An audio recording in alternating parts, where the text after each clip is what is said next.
Good morning and welcome to our adult reading program this morning. A new month means a new set of stories. This month we have selected the book Imponderables, The Solution to the Mysteries of Everyday Life. And it is a book that is compiled by David Feldman.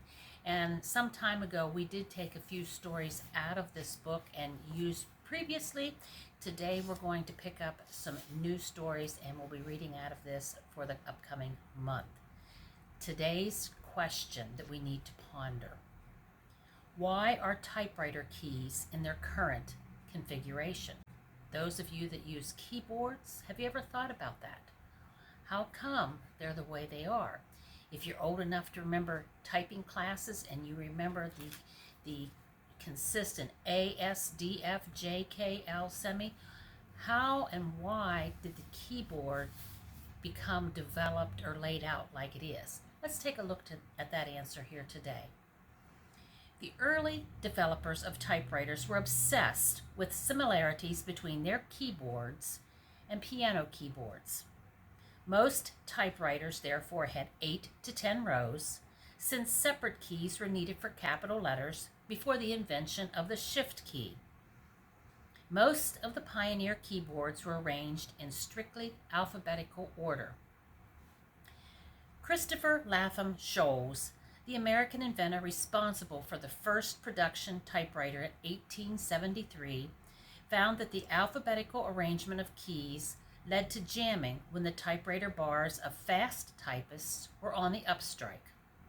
Sholes consulted his brother, a teacher, who developed the idea that the bars of letters used frequently in combination should come from opposite directions.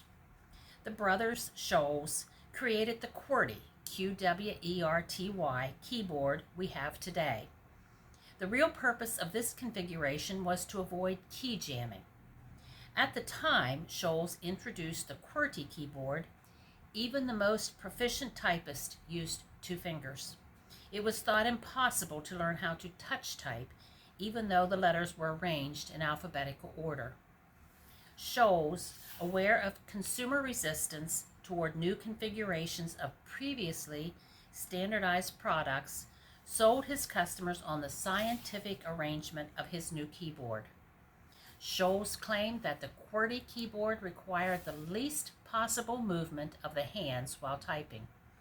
The exact opposite was the truth. Sholes' QWERTY arrangement necessitates a finger trek of great movement around the keyboard to form the most basic English words. Yet Sholes' misleading advertising is still believed by most typists. With the advent of the sophisticated typewriters, word processors, and computers that work without traditional bars, the need for the QWERTY configuration is gone.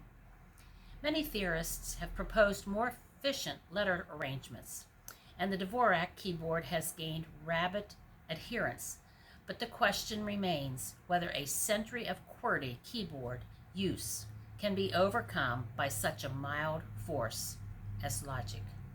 And that is today's adult story time. We're so glad you can join us. Take a look at your keyboard the next time and see the arrangement. Until next time, stay safe, be healthy, and have a wonderful week.